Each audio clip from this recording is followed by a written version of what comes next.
so excited to welcome you to the Mastering Social Media for Schools podcast. We're digging into so many different topics today. You are not going to want to miss, and you're going to want to listen all the way to the end because Erin Goad and Dr. Jason Hewitt are really going to, uncover this importance of social media, the authenticity, the relationship based, communication that they're really focused on. They have a couple really cool programs that they use to approach how they interact with one another, students, staff, families, how they grow their own with some of their staffing. And we're going to end with a big debate.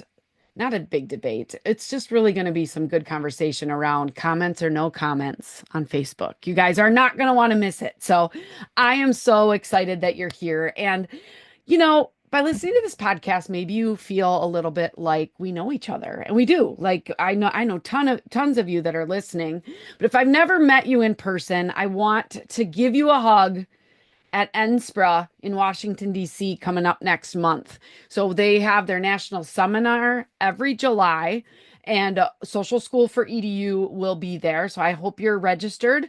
But on Sunday, July 20th, from 8 to noon, I'm actually doing a special workshop, and I still have a few spots open for this special 4-hour workshop. It's Social Media Workshop, The Secret to Plan, Create, and Execute a Strategy that Works. You guys, we're going to learn and we're going to take action and we're going to get things planned out for the 25-26 school year. You need to register now. There is a small fee for that. We will get you a direct link to get signed up for that. You do have to be signed up for the NSPRA seminar in order to be able to join us. But if you have enjoyed the content here, you're going to absolutely love this immersive workshop. Lots of templates, guides, chance to discuss how you're doing social media for this next year. So I hope you'll get signed up. All right, now let's get to this week's K-12 PR tip. All right, today's K-12 PR tip. It is summer school time. And did you guys know that with summer school, sometimes your regular staff that you have during your school year is not the same as your summer school staff. So my kind of challenge and tip for you today is make sure that you know who your summer school staff is and get in contact with them and let them know how to submit photos to you, okay? So that you can get those out onto your social media channels. Now, you do want to make sure that you're aware of students who can't be pictured, right? We don't want to put those kids out on social media. But the agreement that they sign at the beginning of the year should carry through until the official start of the next school year. So that shouldn't be an issue. But just make sure, usually there's a lot of enrichment activities, sometimes swimming lessons or some golf, some fishing, really some fun, different cooking classes. These make great social media posts. And just remember, if you get a big photo dump from one of your instructors, from one of your teachers or aides, you can always spread that out. You don't have to post it all the same day that you receive it. So that is my tip right now. Check out the summer school. Make sure they know how to get content to you. Now let's get to this week's interview. Hey there, welcome. I am so excited to bring Erin Goad and Dr. Jason Hewitt on today. Hello, you guys. Hello, Hi. how are you? I'm good. I'm feeling the Texas weather a little bit today because it's like going to hit 80 degrees. We're doing this recording in May, and so that's pretty warm in Wisconsin. What is it today in Texas? 78 and rainy, but it could change here in a minute. We could wake up tomorrow and it, have increased by 15 degrees or decreased. Right. Yeah, exactly. Well, you always got to expect the unexpected. Well, I'm so excited that both of you took time to share with us today. We're going to kind of dive into the great work you're doing at Shepherd ISD. But before we dive in, I'd love for you to kind of share your background and then your roles at Shepherd ISD. Erin, do you want to go first and then we'll get to Jason? Sure. So I am now in my 12th year of public education. I spent about 4.5 in the corporate world, but realized that really wasn't my path. And so I feel like I kind of entered education later than a lot of my colleagues, but realized that really was my passion. I was a certified teacher and then was really inspired by an amazing librarian that I worked with. I kind of moved into the instructional technology space, worked with her. And so then I became a certified librarian. And that's kind of, again, with the library, the technology started blending together, became more involved with website development and management, some social media. And so, yeah, that's kind of how I fell into my role that I'm in right now. I'm the director of communications and also library services because we are a small district here in Southeast Texas. And so, with that, we have to wear many hats. So, yeah, that's what I'm doing right now.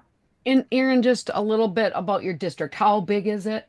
Like how many students? So we are considered a small 4A district, and we have roughly what 1900. 1900. Okay. Yeah. All right. Perfect. And so you've been there 12 years, kind of a unique path into school comms, which most of us have. Yeah. So that's great. And then how about you, Dr. Hewitt? Well, I'm in my 28th year of education.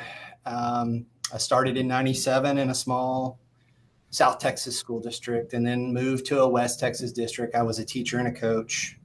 And then I moved back home, San Angelo area in West Texas, and coached there and taught there for about 4 years. And then I took my first administrative job in 2004 in La Mesa, Texas. It's 50 miles south of Lubbock, if you know where that is. Mm-hmm. Spent 3 years there and then got my first principalship in 07 in Smithville, Texas, right outside of Austin. And we kind of centered there. Our kids graduated from Smithville. I moved around. My wife stayed in Smithville ISD, but I was an assistant superintendent for another couple of years in a small district in Luling, Texas, and then went to a bigger school district in Bastrop, Texas, was there for 4 years. High school principal is 2 years, and then chief academic officer of secondary schools. And then I made the journey in 18 to 20 to TEA, our Texas Education Agency, our state agency that's over schools in Texas. And then got here in 2020, March of 2020, and just started my 6th year. So I'm a COVID superintendent. When you start in COVID, it's different, I guess. And so, yeah, been here almost 5 years. And then it's a long time for a superintendent, if you really know that. Yeah, I know. We're hiring a new superintendent at our school, and I'm just like, we'd like you to be here for a while. I said, well, for a while is like 3 years is the average. So, you've moved all around. I have to ask, Jason, what did you coach? I've coached the greatest sport in Texas, which is football. Okay. And I coached golf, and I coached basketball, track, and powerlifting. I never coached any baseball or softball, but I did most of this stuff and taught various subjects. Okay. Math, special ed, reading, and technology. Awesome. Well, the most popular sport I knew in Texas was definitely your football. Do you guys have like a big, even though you're 1,900 students, do you have like a big scoreboard thing out in your football field or no? We do. We have a scoreboard that is donated by our bank, our local bank, but it's not massive. It's not a jumbotron. Okay. Someday we'll get there. Okay. All right. Especially after this podcast goes viral, then we're going to get some sponsorships. Right. That's our plan. I got to ask, so you started in March of 2020. You must have been interviewed and you kind of knew that you were going to start in March of 2020, or was it a surprise thing and you just started? It was a little unique. Our district, the state took over the school district here, and I was placed by the commissioner of education in Texas and in March, and literally was here 1 week, and then the world shut down. Oh so my gosh. I never met my faculty until maybe August or late August of that year, and I met them by Zoom. Okay. You thought you were going in for one issue or whatever challenge, and then you're like, oh my goodness. Us in Wisconsin, we say, here, hold my beer, right? Like you can't even understand what happened. Okay. So, Erin, maybe you want to start or Dr. Hewitt, how does Shepherd ISD use social media. So how are you using social media to celebrate the things happening? And Erin Goad. Okay, I can take that one. So yeah, you talked about celebrations. First is really celebrating our achievements. That is for, and that's the joy of my job is I get to do that. So we are regularly highlighting our accomplishments, whether it is with our staff, and we have a number of esteemed staff members that are going on to accomplish great things. So highlighting that, our academic excellence, what's going on in our classrooms. We're really doing some innovative things in our classrooms. We have an Apex program where we have a master teacher because all across the nation, right, there is a teacher shortage. And we are in a rural part of Texas. And so sometimes it is difficult to recruit the number of teachers that you need in your school district. And so Dr. Hewitt and a number of our other directors went out and started to explore and learned about, but also developed their own unique way of doing this. And they call it our Apex program. And so we have the master teacher who is really in charge of developing the curriculum, the engagement, the lessons. They're teaching a lesson, and that is then broadcast out into the other classrooms where they also have a teacher. But they're teaching the lesson. Once that is over, then the other teachers are going and working with the application, the practice, the spiraling, all of those things. And so we really like to showcase that program. We also have an Inspire program where we are growing our own. So a lot of paraprofessionals that have really proven themselves in the classroom. And I will tell you, we have some of the best in the business. We are growing them. They are earning their degree and certificate as they are teaching in the classrooms. So we like to showcase that as well. And then, yeah, just really all the great things our students are doing. The other thing is just real-time communication. We like to be as transparent as possible. And so we see that as things are occurring today, for instance, we have a tornado watch going on in our area. As soon as we're receiving that from our emergency management system, we're putting it out on social media. We also use the school messaging system as well. And so just being present, being out there, being quick with that. Also, being small, we really have to work really hard to build those community connections. So when we make them with a small business or a family business, we really like to showcase that as well. And then just we are a Capturing Kids' Hearts school district, which really helps with growing our culture here in Shepherd ISD and makes us unique amongst other districts in our area. And so we like to show the Shepherd way, what our culture is. okay. And what channels do you use to share social media? Is it just mainly Facebook or do you have other channels? So we use primarily Facebook because when we did some polling and we did some surveys. And just by We the way, this is real life. Everybody listening is like, is that a tornado warning? Do you need to answer it? No, I Okay. don't. They've called twice, but again, it's no one that it's an ad or not an ad. It's a Oh, business call. spam call. Yes. I hate those. So we're just leaving this in because my listeners like real life and it's Okay. like, okay. But I just want you to know that if the alarm goes off, like we'll stop and we'll pick this Okay. interview up later, okay? Okay. But okay, so you were telling me the social channels that you're on. We saw just with our community, it really worked if we kind of focused on one specific channel. We did have Facebook and Twitter at one point, but we weren't seeing a lot of traction. We were just seeing with the age groups of our parents, they primarily were on Facebook. The younger kids were on Twitter, but the focus group that we were wanting to stay, in contact with and build those connections, it was Facebook. They are the most responsive. So Facebook, we also use our website. We have an app with that, but we've really did a lot of work around Facebook on our social media campaigns that people, that is their first place that they go to get information from us versus the website or the app. Yeah, and you guys, I just looked over, you've got over 6,000 followers. You only have 1,900 students in your school district, so that's a lot of followers. We kind of want to talk about, and I think you shared this at the T-Spra event.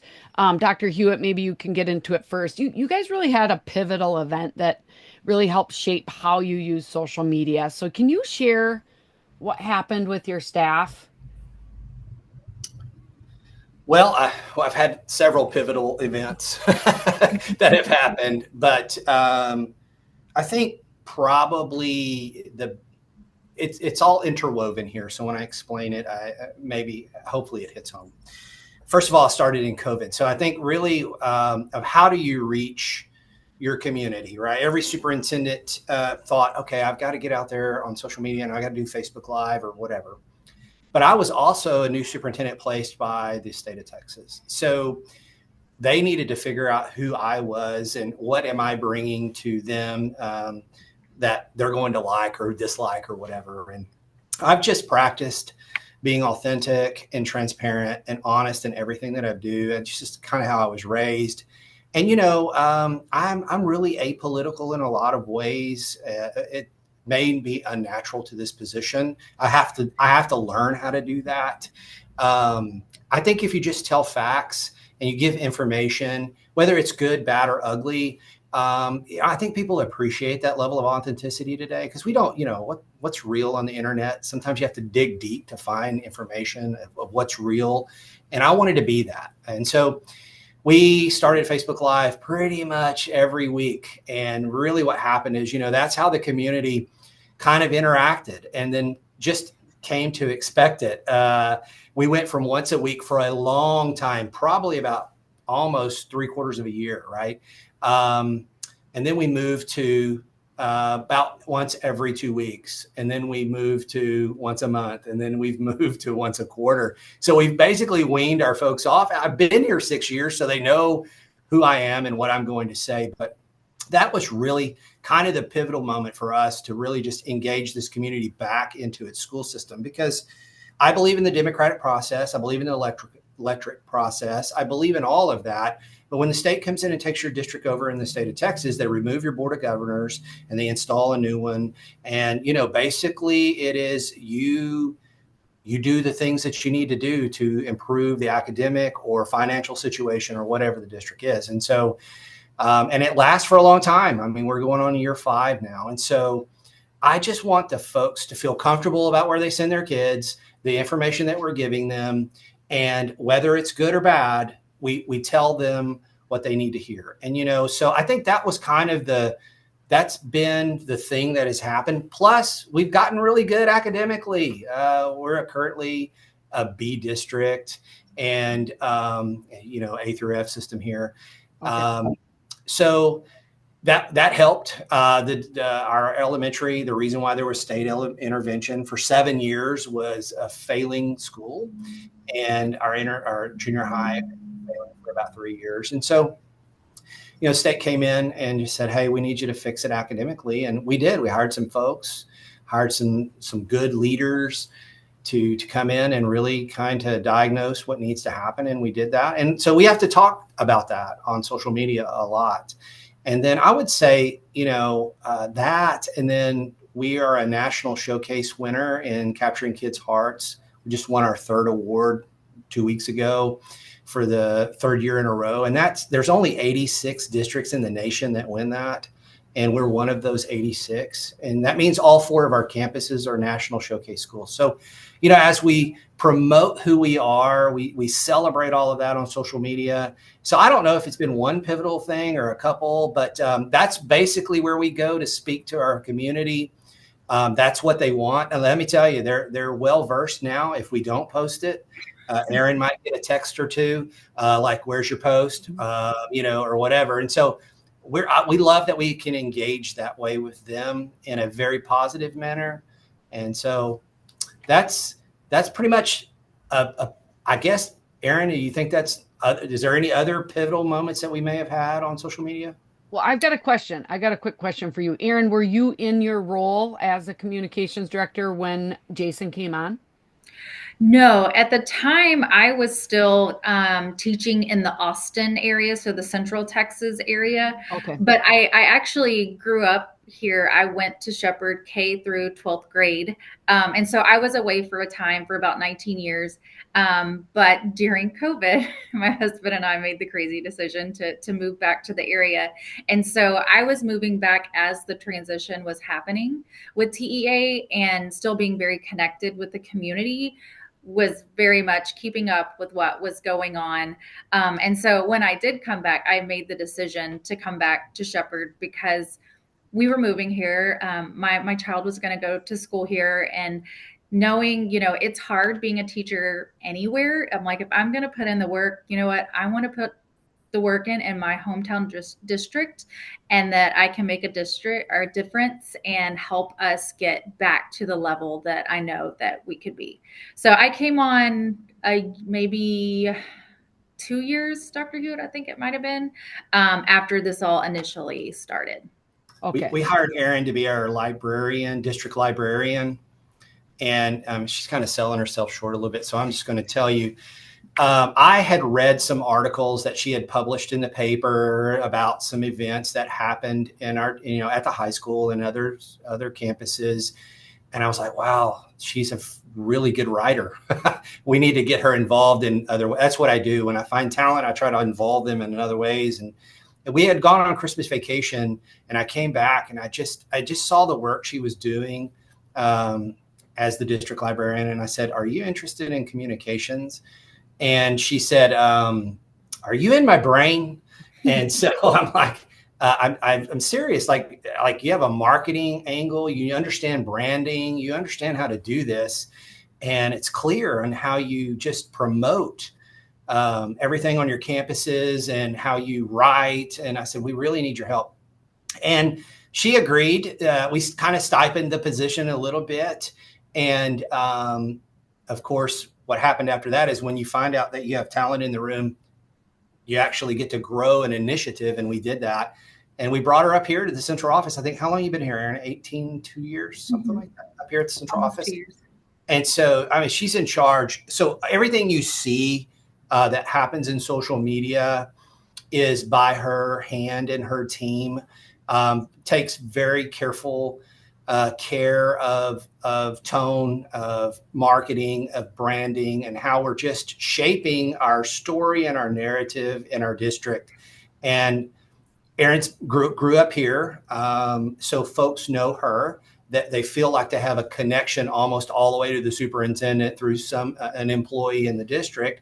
And, she's out there in the community, very involved, and always communicating about what we can do better. How can we help you? How can we serve you? And so she's much more than a communications director, if you will. It's not just telling our story. It's also cultivating the community. And, I think that is one, if you really want to talk about pivotal move, one of the biggest pivotal moves we've made as a district and as a board is we've hired Erin to be our director of communications. That's very pivotal in our respect. Yeah, I love that. And of course, Erin, maybe wouldn't toot your own horn, but it's so important. I believe all school districts, no matter what the size, need to have this role because we are all competing for students. We're competing for staff. Like you talked about your Apex program because it's hard to get staff members. So sounds like you're doing a ton of creative work. Yeah, and I bet it was really fun to be able to get in there and celebrate all those great things. How do now, Dr. Hewitt mentioned you and your staff. What does he mean by your staff? Do you have a team or do you have some tentacles that are just out to get support with what you do for the district? Yes and no. Okay. I would say that's probably one of the most difficult things with managing social media and all of your marketing things is capacity, right? Because we never have enough people to do all of that, and social media in itself is right, could be a full-time job. So with that, because I was the district librarian and I had 4 librarians at each campus. I was able to utilize them, do some training. And so actually, they manage their campus pages, and then they help me support all of the district initiatives. But they are also still very much librarians. They are working, they see students every day, they're doing library lessons. They also do a number of media things for their campuses with content development and editing. And so it's just a natural thing in our district that we wear many hats. But yes, so I have 4 folks that work under me, but they also do a number of things. But we really have worked out a schedule and a system that works well for us. And yeah, we just make it work. And if you look at our social media, we engage our staff, and we rarely miss a beat. There's not a lot of gaps in our content, and like Dr. Hewitt said, the public will notice. And so if there is a lull or even an event and we are even remotely late with our showcases, they're reaching out and saying, where's our content, what's going on? And so they keep us honest with that. And I have some of the top tier folks in the district helping me. Yeah. And they get to see kind of all the kids throughout the school in that kind of a Mhm. role. So that's really important. Um, how do you also get content from staff members individually, or Mhm. how does that work? We do. And I want everything to be authentic, and we know to be as authentic as possible. Like, we need those teachers, those coaches that are in the classrooms, on the field. We need their content, but we also know as educators, we are incredibly busy. So, what we've done is we've created a process where really only a couple times a year we're asking those teachers, we have a schedule for that content. So it's not like we're asking for a weekly or monthly thing. We do a rotation. We give them themes that we, are looking for. They feed the comment to our library media specialist, and then they take it and do, the beautification and the content that goes online. But it works really well. And also, we've engaged some of our high school students. So we do have a graphics design class. We do have a marketing class as well. And so with a lot of those campaigns, and especially our recognition calendars, teacher appreciation and Black History Month and all of those things, we've worked with those students and their teachers to create content, which also gives them real world experience. And we're also exploring, possibly for next year, a student intern program. So even outside of their coursework, they would be taking on some additional workload, but looking at bringing in some more of those like specialized students that have those really top notch skills. And it's an interest of theirs, and utilizing those resources. Yeah. Well, if you didn't get to listen to Andriana Tate from Irvine ISD, she's going I to be did. on the show in two. Oh, were you there? Yes. Oh my gosh, I was so excited. It was like the last presentation of the whole Hmm. event, but I was just like, I was That's so, kind of what got my wheels spinning a little bit with yeah. that. Yeah. So she's sharing a bunch of resources in a couple weeks. So you're all going to get to meet her. I really like the fact that you said you kind of split it up with your staff members and you also give them a theme. What kind of themes are you giving your staff members when you're asking for content? So it just depends. Like a lot of times, if they're, during CTE recognition month, right? So we are highlighting the CTE. And so we might say, okay, today's more focused, or this is focused on, what you're doing as an instructor or teacher. And so talk about what you're doing. And then we may flip it the next week or another month and say, okay, this is student focused and this is what we're looking for. Or it's science month, and so what are the things that you're showcasing there? And we kind of balance it between showcasing the teacher work that they're doing in the classrooms versus what the students are. And then like I said, it's also organized by the grade level, really, on the lower campuses. And at the high school, we organize it by department. And then again, we just try to kind of align it with what's going on in their world and those recognition pieces, or maybe even what lessons they're focusing on. And so we make it very broad, but again, they tend to like some kind of focus just because they're so busy. So like, if you can just give me something to start with, then I've got it and I can run with it and add my whole creative aspect to that. Yeah, but I think it's important because sometimes you're like, you can send me anything. And Yeah. that's like, oh my gosh, deer in the headlights. But if you're like, hey, send me something that's student centered, or, whatever you just described as different Mhm. topics, then people are like, oh, that's easy. Like, and Right. so it almost seems counterintuitive, but I really like that. Jason, I want to go back to you. You talked about capturing kids' hearts and that you're a national showcase school. I don't know what capturing kids' hearts is. I love it already because I'm assuming it's really a whole like mentality of how your staff focuses on kids. But can you just describe what that program is and what it kind of means to what your school represents? And Sure, absolutely. Capturing kids' hearts is a process of how engagement between students to student, adult to student, and adult to adult happen. And essentially, it asks a couple of questions when you build a social contract, and that's what happens. We build a social contract, and you ask, how do you want to be treated?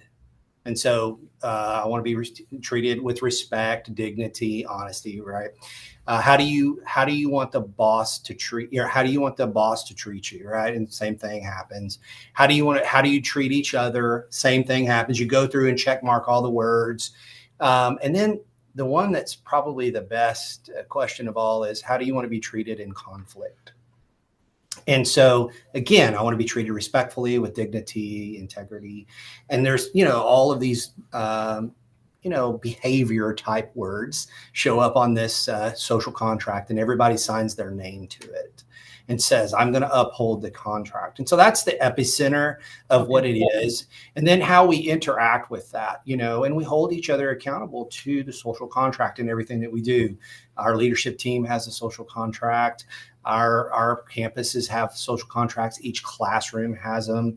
And it's just how we interact with kids. And when kids know the rules, right, and they're direct and they know exactly what they're held accountable for, they generally behave well. And again, it's a way to interact with one another in a way that we can agree upon, right? Rather than waiting for us to have a disagreement and then shout or get angry or whatever, and then go, oh, we shouldn't have done that or whatever. Let's reset. It's already set up front of this is how we're going to behave. And so, it takes a long time. We've trained our bus drivers and our board members and everybody in between. And so it's just kind of a culture. It's how we act and how we respond. And you have to do the program, the process well to even be considered by the organization, Flippin' and the Flippin' group, to even be considered a showcase district. And what a showcase means is that well over 90% of any interaction happens to be in a capturing kids' hearts way. So Okay. that's why we're national showcase winners. I can tell you that it's difficult for some because they're just walking through the motions. Even sometimes I have to go, wait a minute. I want to say this, but I better tame that a little bit. Yeah. And so I think we all know and agree upon how we should treat each other. And I think that's normal in any organization. I do believe this, especially in educational fields. But at the end of the day, we have to hold ourselves to it. And we often go home at night and go, oh man, I didn't have the best conversation there. I need to come back and make sure that I'm good with that person. And so, it's really made my leadership great in a lot of ways, personally for myself, even at home, and how I interact with my spouse and my kids. And all of our leaders go through a 13 indicator blueprint, leadership blueprint. of what their constraints and their strengths are. And we all operate all that. We write a traction plan on what we're working on. And, because some of us have higher criticality than others. Some of us have more urgency than others. Some of us nurture better than others. And so it's like working off of all of those indicators with one another. It's how you kind of build a team. And I would say that we have one of the best operating teams I've ever been on, not just because I'm the superintendent, because we've hired talent like Erin, and everybody can come together and we can make a lot of decisions for kids and then go out into the field and deploy those decisions, and with relative ease, because everybody's on the same page. Yeah. We've got a shared system of kind of understanding and expectations, and that's awesome.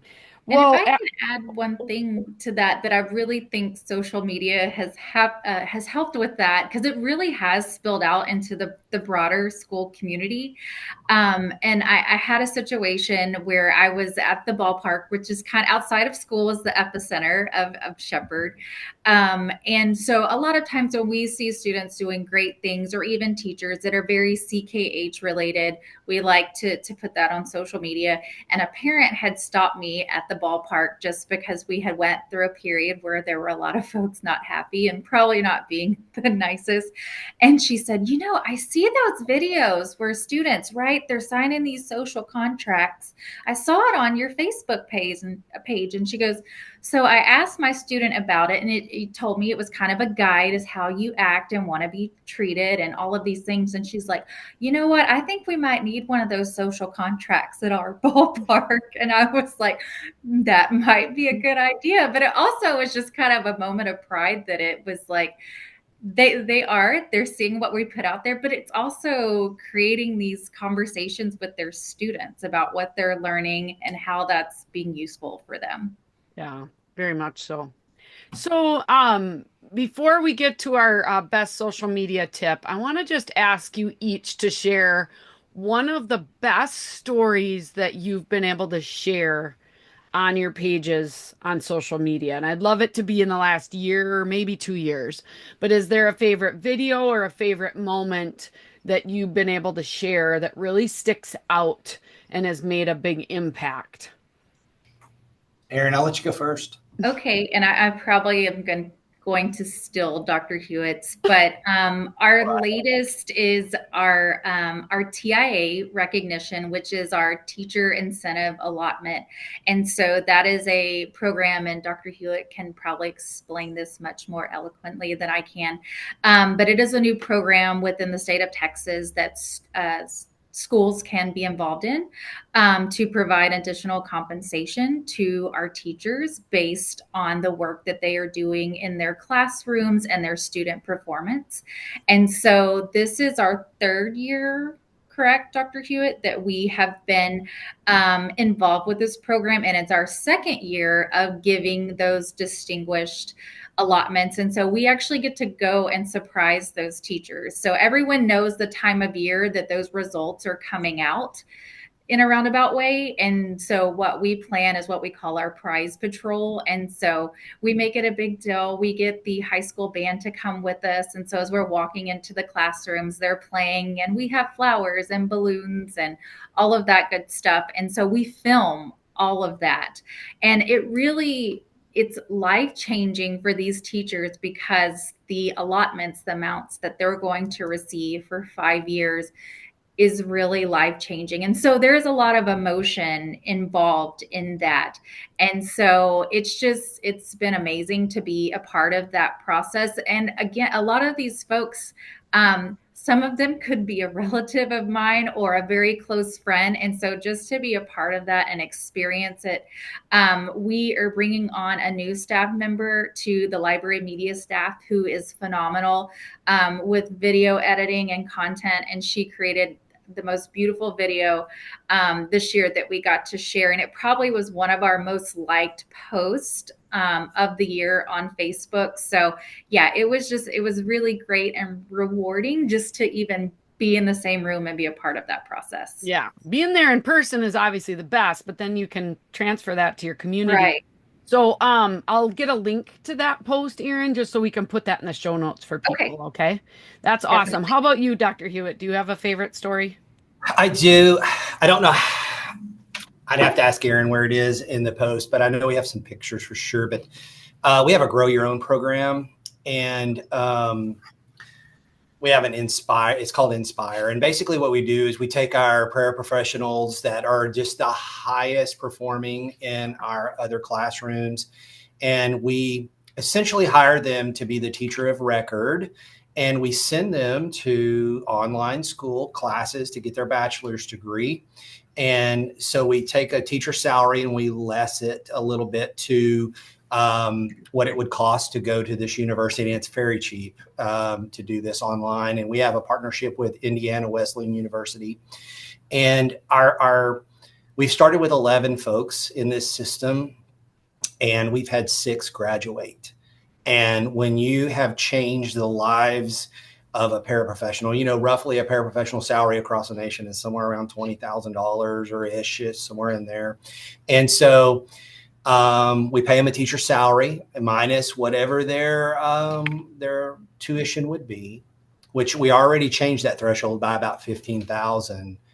And then when they graduate, we restore them to a full salary, a full teaching salary. It's changed folks' lives. These are first generation in some respects going to college. Some of these folks didn't, they had something happen in their life where they weren't able to finish college, or maybe had children or moved away or whatever it was. And so these folks they gave a lot of heartfelt stories about how we invested in them and how the board invested into this process and program. And really, when you hear from folks that have chosen teaching to be a career, and you've built a lifelong educator, they are so grateful. And many of them have high performance in their classroom, teaching kids how to read and do math. And so I'm just telling you, we've changed lives, and I wouldn't say that like hey, we changed their life. They've told us we changed their lives, and we sent some videos out and we recognized them in front of our board. And I'm here to tell you, it's inspiring. It really, I want you to think about what teaching was 50 years ago. Those are the stories that people are talking about how honorable it is to be in the profession, how changing a kid's life is what they want to do for a living, and how they can see when someone invests in you, what you can do with their life. And it's just been a great thing. And we hope to have about 3 or 4 more graduate this next year. And then, the teacher shortage in Texas is real. So I'm sure we'll have some more candidates move in over time. So yeah, to me as a superintendent, in the end of my career, to see that we are impacting education with folks like that is just amazing. Yeah. Well, we're going to have contact information for both of you in the show notes, and I'm sure there's some folks listening. And if you want your superintendent to hear that, and if they're not listening to the podcast now, maybe pass that on, because I think that's a great program, especially in smaller schools, right? Where we do have to kind of grow our own. Because I know I'm in the schools in my small school district, and I see what the paras do, and it's amazing. And we've had some of those folks too go back, get certified, and they're incredible educators. So that is awesome. So as we wrap up, we'd like to always say, what's your best social media tip? And I know Erin's tip is going to be one that I disagree with. But that's what we're here for. Like, I'm here for all of it because I'm not always right. Although, Erin, we always say, do not tell my husband that. Okay. You don't tell my husband that I'm not always right. But share your best social media tip, because this will be really great, great conversation. Okay, so Dr. Hewitt and I, we kind of arrived at this decision together because my first year going to TSPRA was hearing some things and recommendations, and in his superintendent space, we kind of were hearing the same thing at the same time, with turning off comments, making them inactive. And I would say in the beginning, especially with the TEA takeover, you can just imagine the dialogue that would happen in some of our posts. And some of them were just, sending a basic notification, or it was something positive and it would just turn into something that was really, really negative. In addition to, again, we were small, and for a long time when I first started, I was really a party of one. And we have 5 different, in addition to our district page, each campus has their own social media page, and I was managing all of those, although I had content adders. And so, just keeping up with the dialogue and making sure that we were keeping it positive or even responding to those comments. It just, sometimes it was a matter of capacity, whether you could get to it or not. And like Dr. Hewitt had referenced, we do a number of things. We do have, the State of Shepherd, which is live on Facebook. And during that time, you can add your comments, and he responds to those in real time. So we have that avenue. Obviously, we have email and phone. And then Dr. Hewitt also very regularly gives out his cell phone number. When he is on the Facebook Lives, he also gives out his cell phone number. He puts it in his signature. If he's ever talking, he's just like, here's my cell phone number. So we do feel that we have a number of avenues for our parents and community to connect and engage with us. And so we just made the decision that, we're going to share the comment. You can do a frowny face or a smiley face or the heart, right? You can still express your opinion through those things. But as far as the dialogue, we feel that it's more impactful if we can have those conversations in person, one-to-one, whether it's, via Zoom, phone call, or come to our office, set up a meeting, and we will definitely make time for you. And so we have just seen how that has been impactful and more positive. And really, we have seen a shift online, but also in the public. We've seen a shift just in how people receive us, how they respond to us. We've seen a good shift. And so I feel confident in that decision, and I'll turn it over to Dr. Hewitt. He can give you some of his insight, but it's been something that's worked for our district. Mm-hmm. Yeah, it's very well thought out. So I like it. I mean, and ultimately, you guys have to do what's right for your school district. Like everybody's gone through different things, and so you have to be able to do what's right. And it is a capacity issue. Yeah, I'd love your additional thoughts, Dr. Hewitt. Well, there's just a small minority of folks, I think, in every community that just want to hijack greatness all the time on social media. And schools could chase their tail over and over. And when it really gets into stuff that's wholly untruthful is really when I get bothered by it. It's the school district page. Okay. If you're going to claim something happened somewhere and we investigated and it's just an untruth and you're known to publish untruths. The only way I can stop that is to say, all right, I have a phone number and we have another avenue for you to speak to me about this. This is not really the environment. And, we went through iterations here. This is not that we just didn't turn them off. It's Tuesday. Let's turn them off. I'm tired of them. Right. We didn't do that. We went through some iterations here. And when I got here, it's like, I'm not afraid to speak to anybody. I'm a public servant. I live in a fishbowl. I'm a public servant. If you want to tell me that everything is bad, that's great. That's your opinion. And I believe in the democratic process. I will tell you that.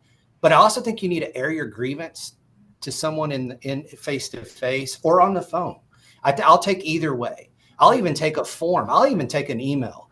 But I don't think airing your grievance on social media is what it's meant for.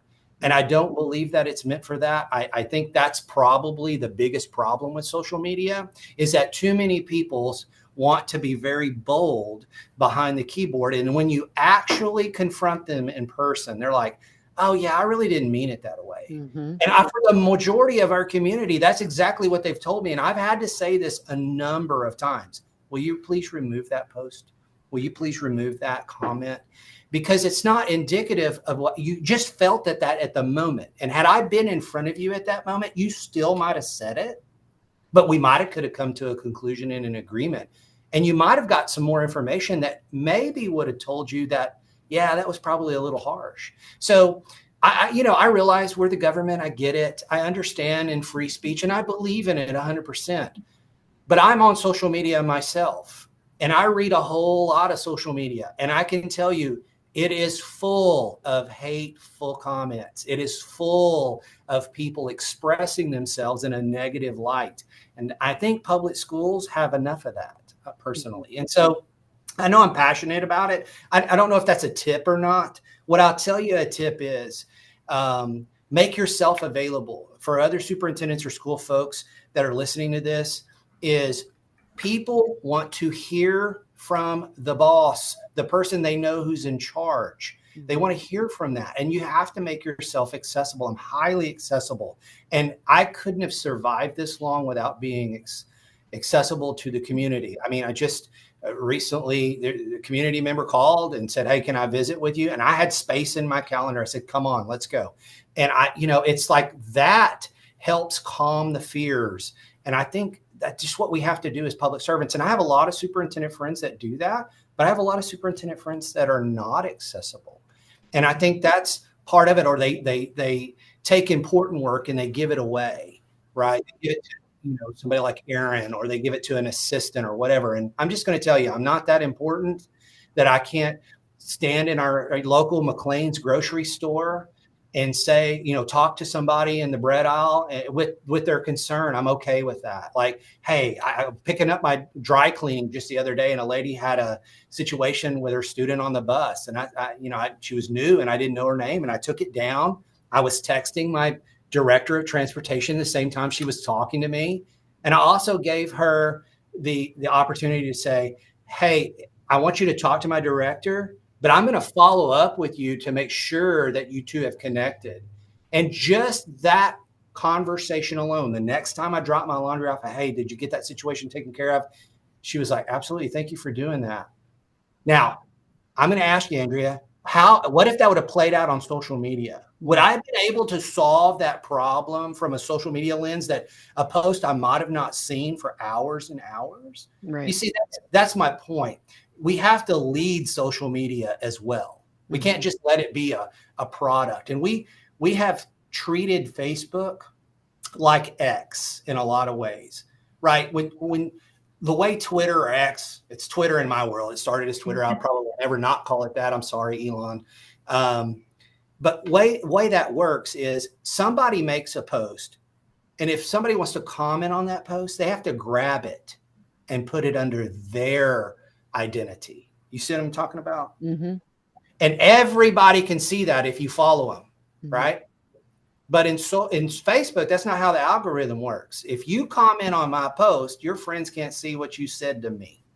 See, I think it's just different. It's a different process. I don't think you can apply all the rules to every social media platform. I think you just have to be reasonable about it. And here's the thing. We consulted our attorneys, and they said, Jason, if you turn off the comments, you got to turn them off on all pages, and you can't turn them back on when you want to. Right. It's all or nothing. And we put a big post out, said, hey, listen, comments are off. And we had a few folks that have, came up to us and go, why do y'all do that or whatever? I said, I see you every day. You can talk to me at any time you want to. And they're like, oh, I guess you have a point or whatever. And I think, like Erin said, everybody, regardless of the state takeover or anything like that in their school district, these people love their school. They love their teachers. They love their community. And everybody that I run into want their community and their school to be thought well of, right? They're not going to accept the state definition. They're just not going to.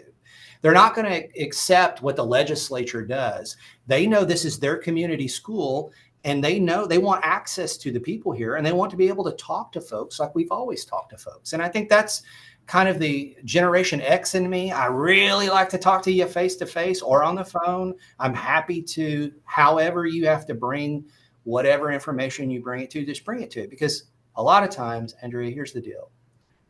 When I would receive some of those comments, I would always give my phone number and say, hey, why don't you come up and have a cup of coffee? Let's talk through this. I've been here 6 years. I've had lots of comments, but I've only had about 6 or 7 people take me up on the cup of coffee. Mm-hmm. So was it real? That's my question.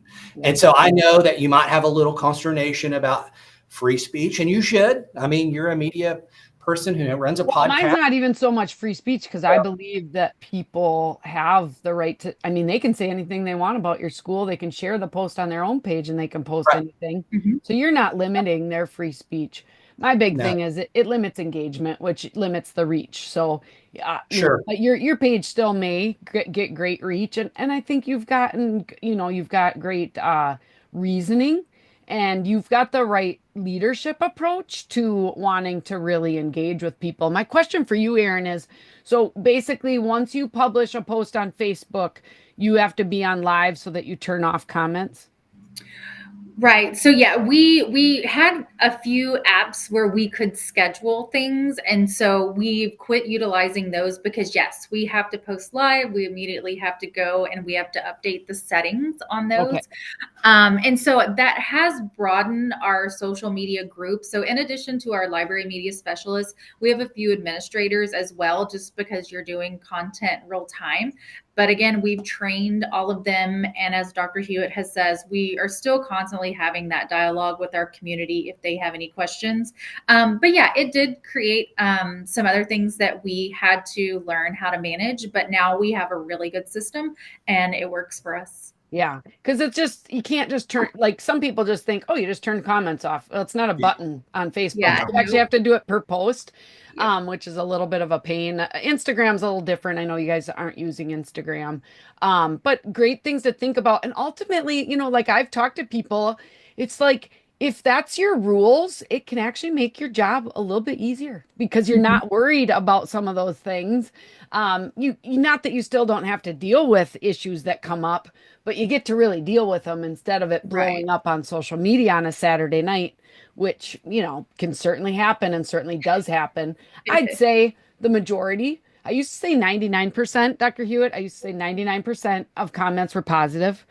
Since COVID and all that, I'd say 90% are positive, okay?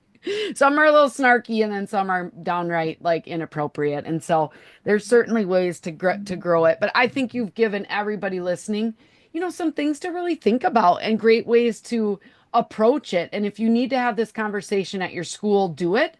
And then we've got contact information for both Erin and Dr. Hewitt if you want to discuss further of how they handled it in their district. And I think it's something that, you really need to think about. Sure. So what is the best way to stay connected to you? We're going to have your contact information. I'll have your email address. Is that the best way to maybe reach out, or is there any other way, Erin, for people to reach Definitely. out? You can email us. We'll give you that information, but you can also through our Facebook page. So it's facebook.com/Shepherd ISD.